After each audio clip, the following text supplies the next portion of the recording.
I definitely got caught up in some financial issues and all that. But regardless, I tried to keep the shop and everything running. But I'm gonna break down to y'all a situation that I've been dealing with. I've been dealing with this for a little while, and now it's gotten to the point where we don't know what's gonna happen with the shop. Just keeping it 100. Just keeping it 100. You know what I'm saying?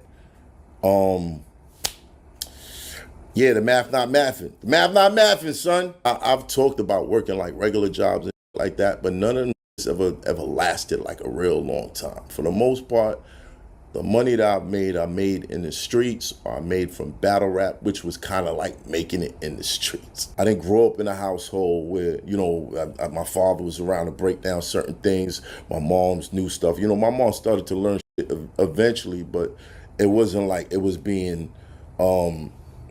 being shared. A lot of the deals and the situations that I got involved in weren't sound paperwork-wise. Paperwork-wise, it wasn't sound. It was more of like, I trust you, we're gonna do this. I trust you, we're gonna do this. You know what I'm saying? Even the guys that I fired or whatever, and they go around complaining like little and all that. But at the end of the day, even the W9s and all that shit, like they stuck me with that. You know what I'm saying? All the bread that I was paying them, they stuck me with that. These motherfuckers they ain't telling you that they got paid. You think they telling the government? I laugh, but I wanted to slap the dog shit out that nigga. This nigga Mav sitting in the dark in his podcast barbershop with a flashlight to his face like he about to tell a spooky story. 'Twas a spooky night when I went broke. They're racist. Oh, okay. They're racist. Some people are racist. I was trying to figure out how to say it without, like, you know what I mean? Like, I'm gonna have to see your business records and all that to make sure that you don't wholesale cocaine. Mav, stop making this so personal. The property owner don't know you. He leased to somebody else and they had a barbershop. You came in and subleased from them. Of course he gonna want some paperwork, some proof of income. Let me understand how you making money. Like, that's normal, bro. We gotta stop throwing the race card out for everything. Some people just bad at business. I laughed, but I wanted to slap the dog out that nigga. Slap your business partner. Better yet, slap yourself for starting a business without knowing business. So we only been in the shop 2 times this month, right? I'm gonna come back to that. The landlord always had an issue with us not being here. During the day. Like not being like not running the shop or whatever, not making. Yo, so this used to be mad like, why y'all not in the shop? Every time I come here, the shop is closed. Mostly we would shoot at night until we started shooting like during the day or whatever, blah, blah, blah. But the shop would be shut down if we not shooting like. Fam, you subleased a barber shop. What happens at a barber shop? People get their hair cut. So if I'm the landlord and I ain't even leased to you, I leased to somebody else, and I'm seeing my property I don't own for 15 years, and it's always open during the day where people getting haircuts, and then I pull up and I never see this place open, I'ma think something up too. Honestly, bro, you might be a little slow, like you not that good at business if you thought having a barber shop and only doing a podcast in there was like a great way to do business. Obviously, you should be having barbers in there cutting heads. Bro, either manage the shop yourself or hire somebody to manage it. But the way that people get rich and stay rich and become millionaires is by having multiple sources of income. Mav, you was happy with getting that podcast money, buying the Marys, getting fly and all that, and you wasn't thinking about how else you was gonna squeeze money out the business? The barbershop just sitting there? You don't know no barbers? I can't even blame the landlord, bro. For the last 15 years, he drive by the barbershop and he see it open. Now, somebody that he leased to, subleased to you, in the barbershop never open. It's always pitch black dark. I'd have some questions too. If we knocked out 4 episodes in 1 week, right? That's 2 weeks worth of work. So we might not have to shoot until maybe the end of next week. But if we knocked out like 8 episodes in 1 week, we out for the month. For one, commercial contracts are pretty specific, especially right here in New York City. If the contract or the lease because you're not the leaseholder, the original leaseholder sign says that they have a barbershop business, that's how the landlord wrote the lease out. That's what he expects to be happening in this barbershop. The landlord literally has the right to take you to court for breach of contract because you're not running a barbershop.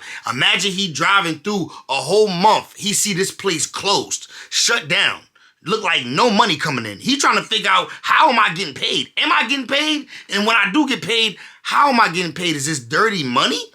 Because for the last 15 years, I've been watching this barbershop be open. 8 episodes in 1 week, we out for the month. We be going for the month. And this would be complaining that the shop is not open. I'm like, why are you complaining? And then trying to play I think they're doing something illegal. What you mean we doing something illegal? Why is the barbershop why is it never open? Math, these are valid questions that any commercial business owner would want answered. You just can't see why because you don't know business. Joe Budden decided to chime in on Math Hoffa losing the shop and my expert opinion potentially being over. Joe Budden went in on Math. I ain't even gonna lie, but before we get to what Joe Budden said, let's get to the homie Harlem Legend TV. He had a lot of information about Math and his numbers and how the podcast numbers been dipping and things like that, and maybe even some financial trouble that Math might be in because of money management patterns. We like to keep things authentic, okay? We don't have no financial back ends. We don't have nobody on our podcast that's boosting our views. I gotta keep it 10,000. A lot of these dudes are boosting views. Now, there's something on YouTube when you come on YouTube, because this is for the people that don't understand how YouTube works. Because you see somebody getting 1 million views, 1.5, 80,000, 100,000, 200,000, 300,000, 400,000. That doesn't mean that is authentic. There's a lot of bots being bought. I'm going to say that again. All these big platforms you see out here, there's a lot of bots being bought. Let's talk about Math Hoffa, right? Math Hoffa can't crack 5,000 views right now with 1 million subscribers. I need y'all to soak that in and really think about that. This is my expert opinion with over 1 million, 1.4 if I'm not mistaken. You heard? So he got 1,004,000 on his page and can't crack 5,000 views. He's having a hard time cracking views. You know why? Because it's never been authentic, y'all. A lot of these dudes had a push. A lot of these dudes had the machine. I got to call it what it is. A lot of these guys had the machine behind them. Over here, we don't push machines. We don't want nothing behind us. We want to stay as authentic as possible. You heard? I push my content out there, and if people watch it, they watch it. It's all authentic. A lot of guys' podcasts is fake.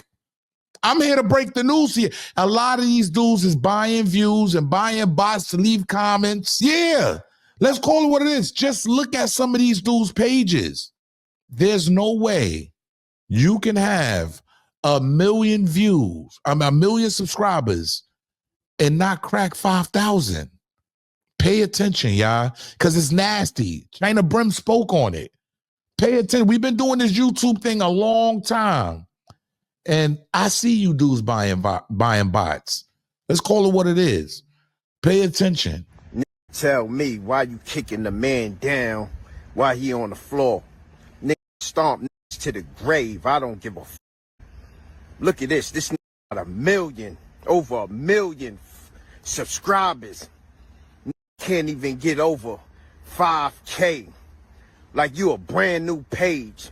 Yeah, I'm on these hills. Son right there sound like he genuinely, unapologetically has hate in his heart for Math Hoffa. I ain't even gonna lie. But at the same time, I mean, some of the information he's saying right, but there was a lot of hate in there. Now, some was spitting. I ain't even gonna lie. He is right about the channels that be having 1 million subscribers but be getting real low view counts. Like, I don't even have 5K subscribers, but like my goal be like, I would like to get 3,000 to 5,000 views in order to meet a certain financial, you know what I'm saying?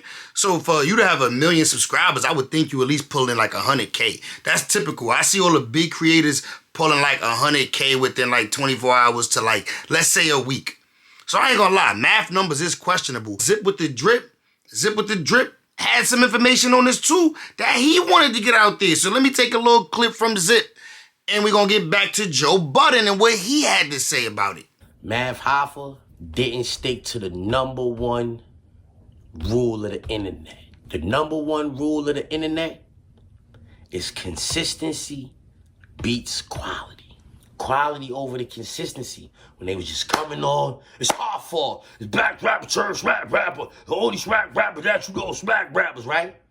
Most people, I didn't like that. Me neither, Drip. I wasn't jacking it. I was fast forwarding every time I hear the smack rap. I only knew that no smack rappers.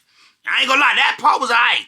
Smack rapper, only nigga that you know smack rappers. I'm like, alright, cool. I seen you smack a nigga before. All that other music though, pack it up. Let me know in the comments. Was y'all jacking the music or nah? I don't know who did, but that's what they was used to.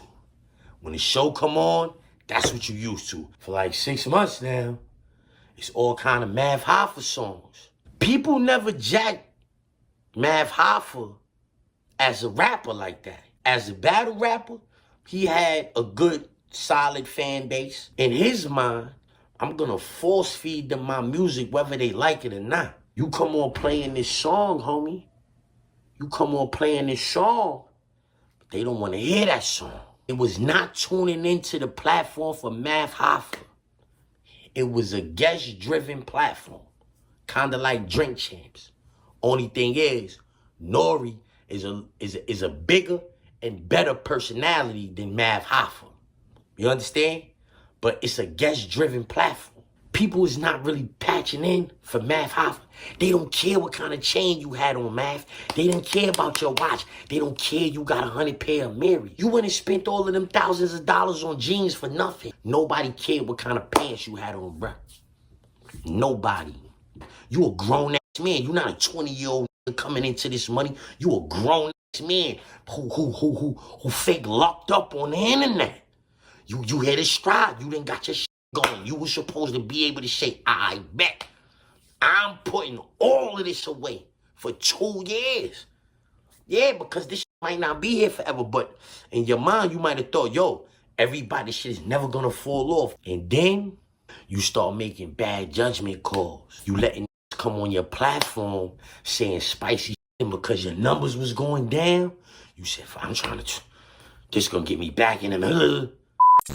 I ain't even gonna lie. I'm jacking what Harlem Legend and what Zip with the Drip talking about. You know what I'm saying? I ain't gonna lie. It make a lot of sense, bro. A lot of people was never tuned into your channel for you. You are a guest-based podcast like Drink Champs and them. You know what I'm saying? Like, basically, if you don't got a guest, people not checking it out.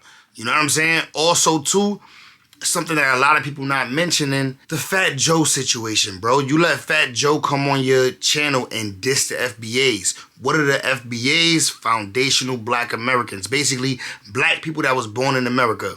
Black people who they blood and history trace back to American slavery.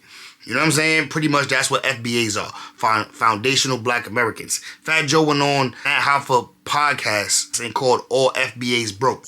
Just go, you believe Fat Joe said hip-hop was Puerto Rican and black? Well, you said that Fat Joe is disrespectful for saying that blacks and Latinos created hip-hop 50-50. Did you actually say 50-50? Yeah. Oh, yeah. Okay. Well, yeah, that's just not true. That's not true. Yeah. And shout out to Fat Joe, but yeah. I mean, Latinos were around, but you can't say 50-50. Not at all. Not at all. You can't even say 90-10. I mean, hit that subscribe button and that like button for me right now. Let's get into that. Outside of New York, it's hard for them to understand, Puerto Ricans, Dominicans, Trinidadians, Jamaicans, Guyanese. First of all, let's start by this. Let's around each other. Let's start by this. These rumors were made by radical black racist. Let's just say that. Okay? It's a group of these guys that don't want to hear Jamaican, don't want to hear Guyanese, they don't want to hear a black guy that ain't down with them. Right. Right? So their job is to criticize anybody who don't look like them or who ain't black American. Who are these guys? You want me to say their name? We're going to give them too much clout. I mean... The FBA, Foundational Black Authority, whoever the these broke niggas is. Basically calling all black Americans broke. Like, I don't know if he knew what he was saying, but that's what he said. And he also was trying to say how Puerto Ricans started hip-hop, but it was some of the people that started hip-hop. I'm going to be honest, from the history I dug up, they weren't there for the inception, but they did come very close later on with the dancing, break dancing, and also some of them started like doing certain DJing and making beats. So they were a part of it, but they weren't the originators, which is the argument that was being made that made Fat Joe go off on FBAs calling us all broke, which made, I ain't gonna lie, the people turned on him. Who you think watching Math Hoffa podcast? Black people. Caribbean people might be watching it. Shout out to my Caribbeans. But black people is watching Math Hoffa. Black people watching battle rap. Black people watching podcasts of that sort. But Joe Budden about to go off on Math Hoffa. And I'm gonna let him do it. I got my popcorn. So Math is that for me. When he lost SO and I ain't say nothing. But he did. And it was a lot of work. And then my man, the Supreme Muslim, out the big, and then Champ left. But that old lease, yo, I subleased the lease. And some of you, I'm not talking about Math anymore, have skedaddled on the expenses.